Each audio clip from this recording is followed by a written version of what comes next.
You were once a formidable foe, but look at you now, nothing but a shell of your former self. Okay, guys, so today, clearly, we're doing Ulquiorra's skull mask?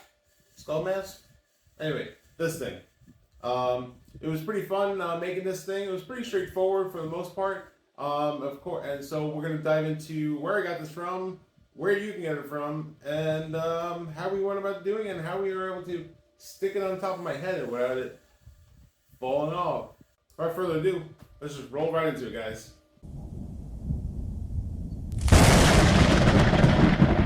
Okay, so we're gonna try this again because this will be the second time doing this whole run through because the first time I did this, I had the microphone off. So, here we go, guys. We'll take two. All right, so here we go. First thing we're gonna do is you're gonna have to find the file for this helmet, the Ulquiorra. Anyway, this guy's helmet from Bleach. You can simply just type in Bleach, or you can just actually know his name and then search for it. This is again in Thingiverse, so if you know anything about Thingiverse, this file is free. There you go, guys, a free file, nice and simple. And so what we're going to do here is we're going to download this and we're going to drop this first into Mesh Mixer to combine this because the files are all separate. I'm going to combine this, and then we're going to go into a program named ArmorSmith, and then from ArmorSmith back into Mesh Mixer, and then into a slicer program. I use Cura, but you can use, Prusa Slicer or whatever kind of fun slicer you guys want to use. So let's go from there. So from here, over to Mesh Mixer. All right, so guys, if you are unfamiliar, this is your first time joining us for a build, and this is the first time doing a 3D print, a 3D model. One of the few programs you're going to see me use here on the channel and for the foreseeable future is Mesh Mixer. This is a free program, so another free item you get to use. Don't worry, you'll start spending money after this. You're going to go ahead and download Mesh Mixer, and you're going to go ahead and import. The fun part about importing 3D files is some models, some modelers like to go ahead and combine the models in order, so that way when you go ahead and import them into a program like Mesh Mixer, they happen to come all together where they're supposed to be. So here it is, import. I'm going to import all the 4 parts here. I'm going to go ahead and open, and like magic, they're all in order where they're supposed to be. All right, so it's, as you see, this is the build plate of the printer that I'm going to be using. Don't worry, it's not going to print like that. It just happens to lay over here in some other weird spot.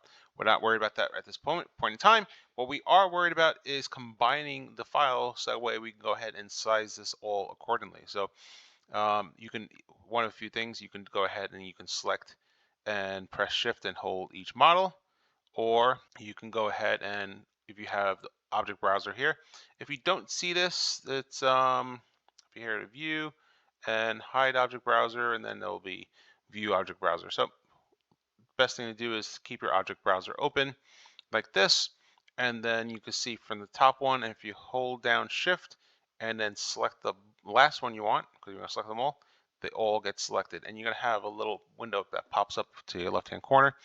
And if you don't see these options here, that means you're in the wrong side over here. So if you click along here, your options are going to change in here. So we're going to go to edit, make sure this is on edit. You're going to go ahead and combine, and that's going to turn into 1 now. So now this is all combined.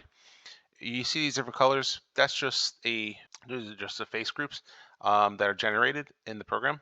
Not the biggest thing. Don't worry about that. Don't worry about the different colors.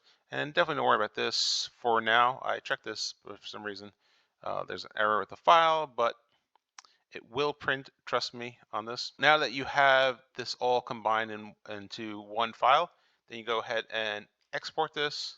Oh, this is for a video for later on. Don't worry about this, but you're going to go ahead and export this as combined. And then once you have this exported as a combined file, we're going to go into the next program, ArmorSmith. So let's go, guys. All right, guys, so I did it again. This portion of the video, this will be the 3rd time recording this portion because someone didn't press the mic button on. But anyway, here we are. Hey, say hi to my little avatar buddy. Hey, guys, what's going on? Anyway, Here he is. This is ArmorSmith. So if you are unfamiliar with ArmorSmith, ArmorSmith is a wonderful program that you have to pay a low price of 30 smackaroos, 30 bucks, 30 shillings, or whatever kind of money you want to use, Bitcoin, whatever. But no, 30 bucks, low price of 30 bucks, and this will get you ArmorSmith and all the wonderful capabilities that it has. For right now, what we're going to be using this for is sizing all your armor pieces. And for right now, we're going to be sizing the helmet.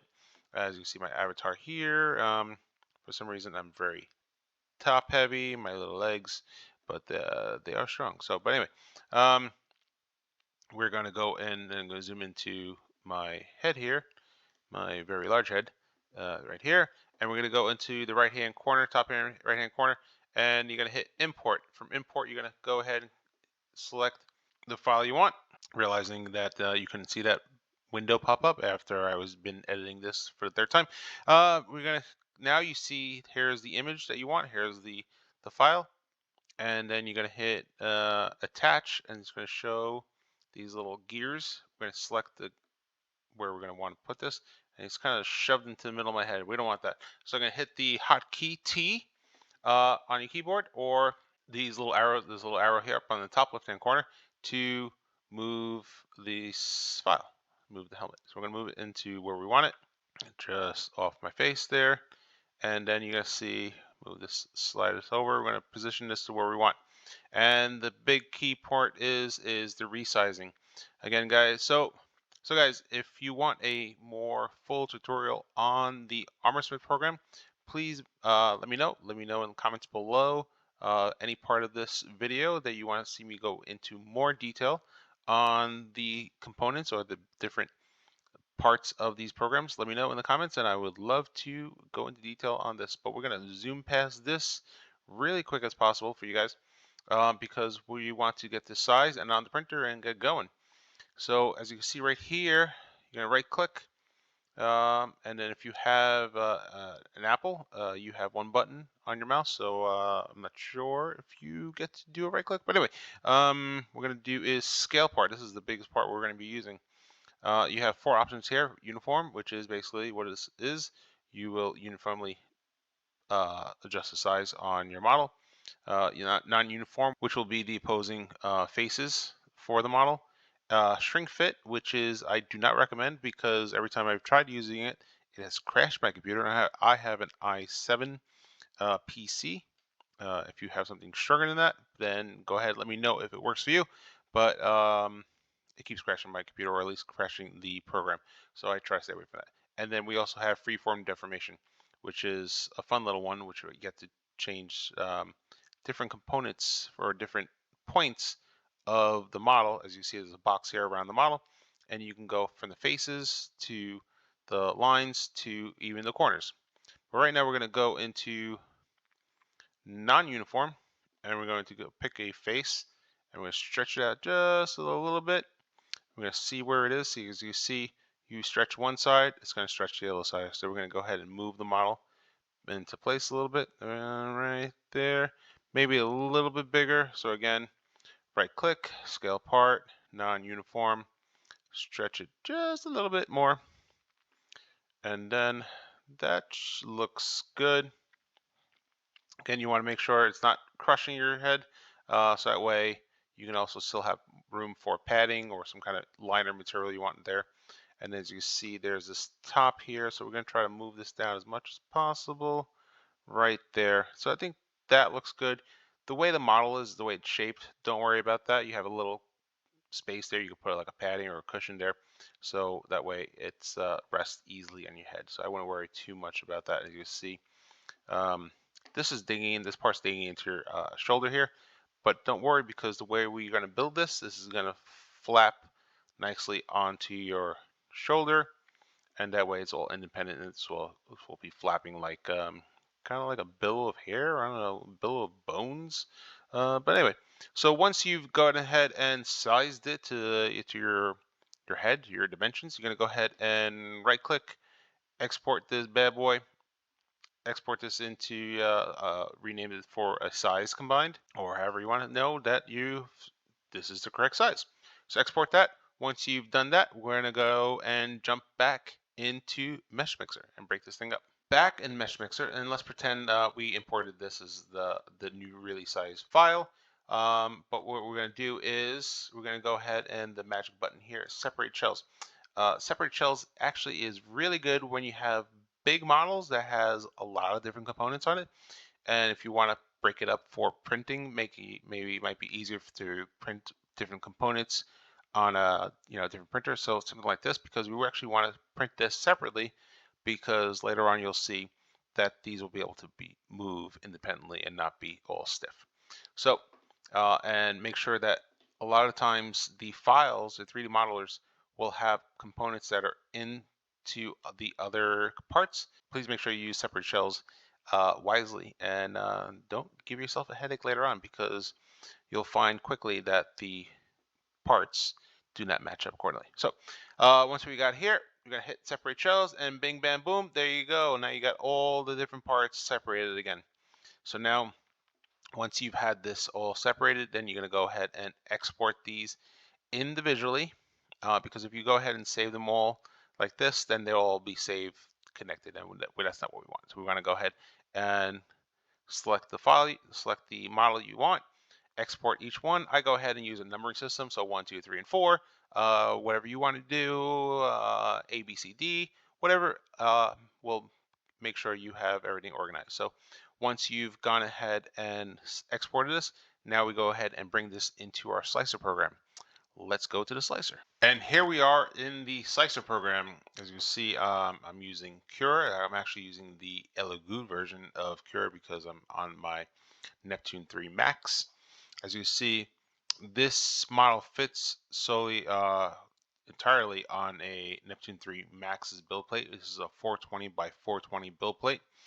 If you have a smaller build plate, I also have Ender 3 Maxes, which is the 320 by 320. You'll see that in a second. That will not fit on that build plate. So if you have to go and split this up, by all means, you can go ahead and split this model up into smaller pieces. That just means you're going to have a lot more sanding and bondoing and all the other fun stuff that goes into combining helmets or parts post-process. So if you do have a build plate of this size, then you can go ahead and of course set this on the printer and have it in one set, one go around. So as you see here, I've added some more extra supports because I have trust issues with the slicer program as far as where the placement is. I also like to have, as you see, the custom supports. I have the bottoms a lot narrower to the bottoms a lot wider, so that way I have extra support on the bottom, a good foundation. And you see up here, these blocks here is where I did not need support. So of course, while you go ahead and you go ahead and set up your models to print, you'll find out what works for you and what doesn't work for you. As you see here, the red spot is where it's not in the block, is where I definitely needed support. So I left those open, or left those exposed for the support, the supports by this slicing system, and let them do their thing.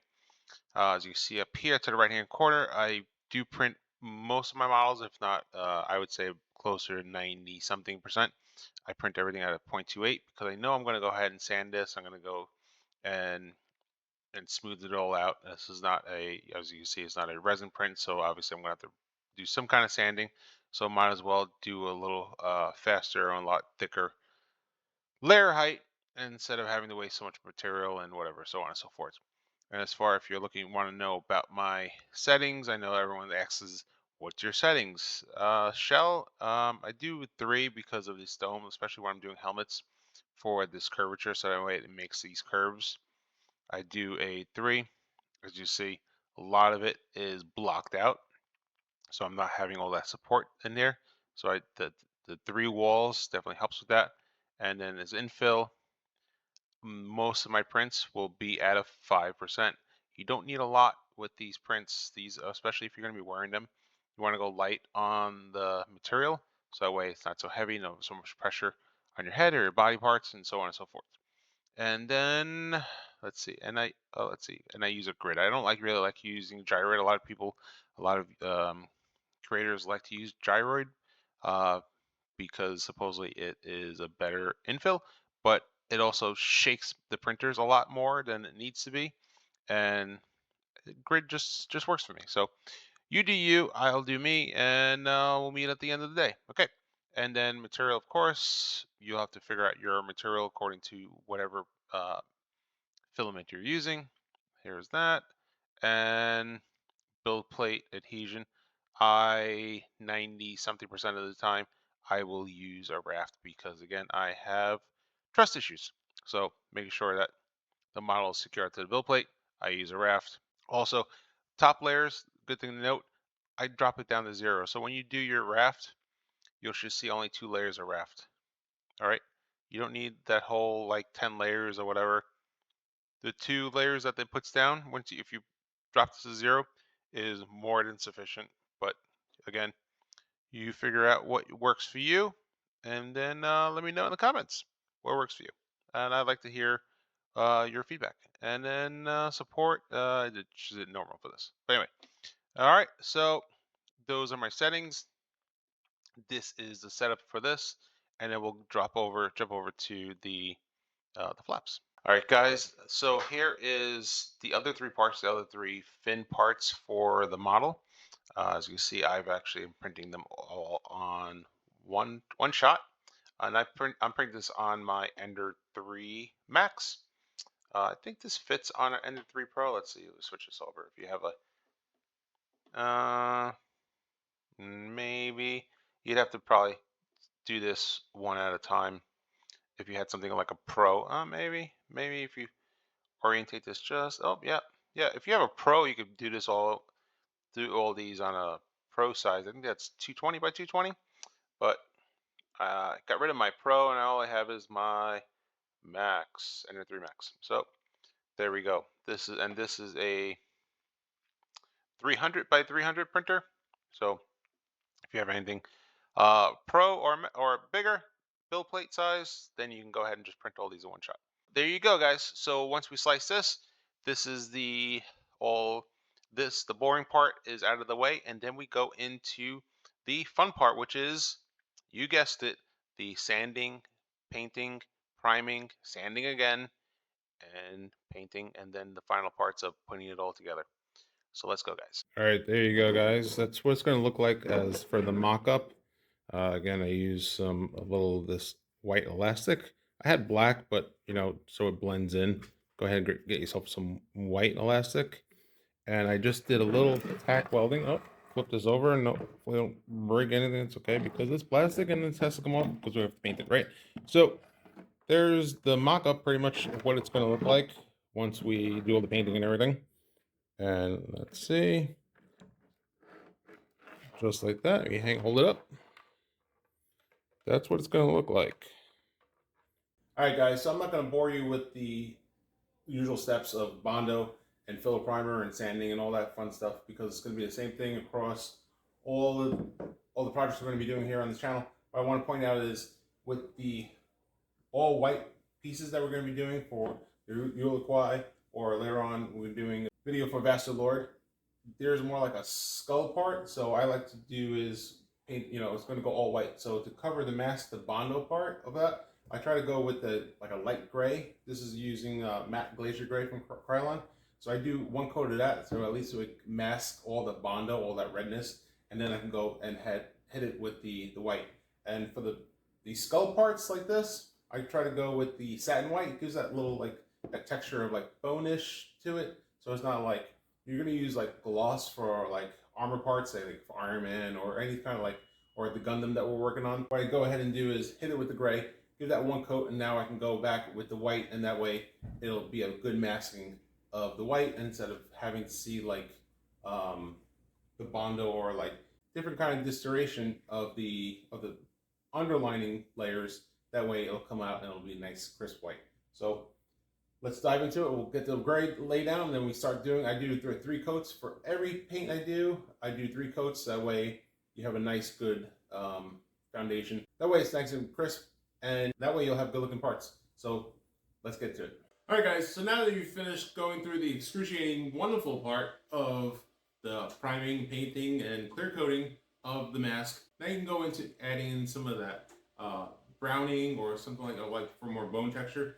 I myself are opting into the pure white, so I'm just going to keep it this white like this. So if you also wanted to go ahead and get some brown acrylic, water it down, and then dab it onto the mask and then wipe it off. That way you have that like bone texture look to it, some kind of more realistic. But I want to keep it to like the anime, like that pure white, really straightforward. So basically what you're going to do is you're going to get pieces of elastic. I'm using elastic, but that's kind of what I have right now.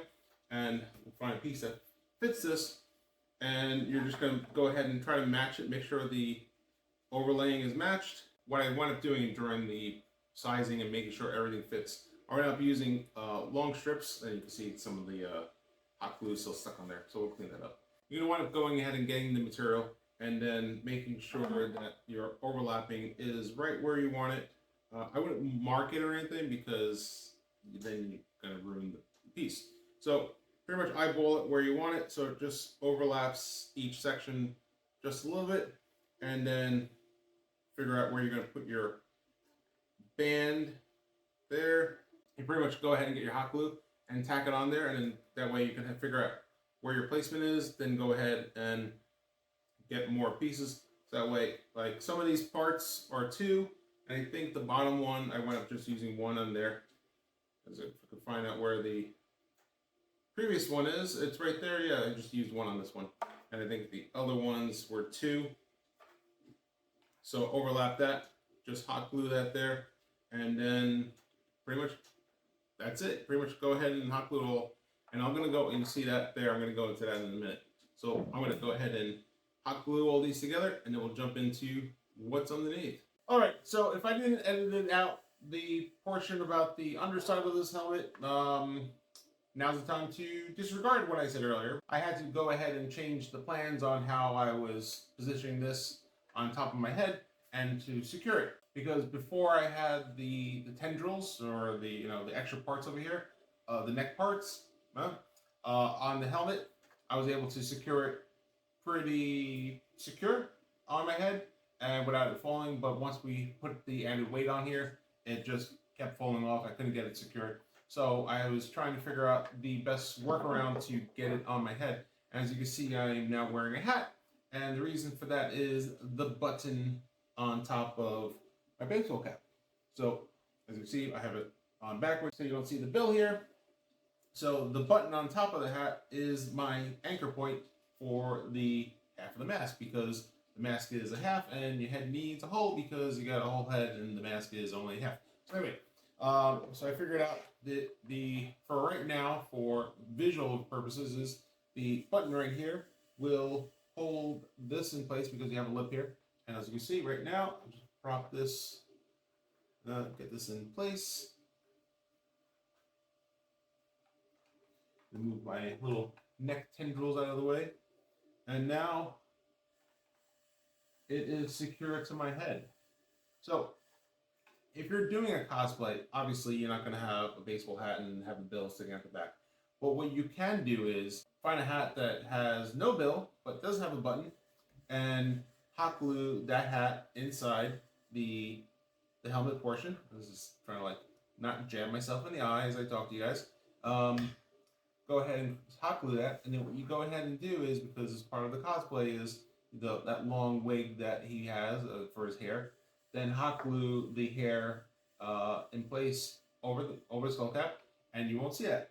Alternatively, is if you can't find a hat, or you usually have a skull cap for your cosplays, putting your hair down and then you putting a wig on top of that, you can use that. Hot glue that inside the mask, and then proceed with the rest of the process. Unfortunately, I'm not going to do it because I'm not really going to be doing the cosplay of this. I just wanted to make it because I thought I needed a counterpart for the Baxilord mask, and what better than to have the Ulquiorra mask, because he's the one that fights Ichigo in the Aranka arc. So there you go, guys. Pretty straightforward prop, pretty straightforward process. I mean, if you did this straightforward, printed everything out, you can knock this out in like an extended weekend. It's a pretty straightforward process, making sure you smooth it out. Again, if you want to have like that more bone texture, go ahead and get some brown paint, thin it out, and then dab it onto your skull. Give that like bony, brown texture look, and then just wipe it off really quick.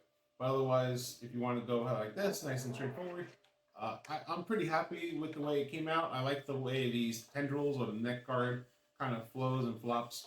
Yeah, it kind of like obviously it's going to get in the way, so try not to move too much to the right, but you have plenty of movement to up and down, left and then more to the left. So again, here it is on the top of the head, secured right there. So again, if you go too much to the right, you're gonna get knocked into your shoulder here. So I just recommend a lot of left turns, and then you can do up and down. It is totally fine, and it moves and it kind of flows there. So it has a nice effect where it is able to move and flow with your movement. So, guys, let me know what you guys think. Again, make sure you subscribe, like this video if you like it, and if you don't like it, please like it anyway, because the algorithm, and I want to keep making these videos for you guys. And of course, whatever you guys do, keep making it nerdy, and I'll see you guys next time.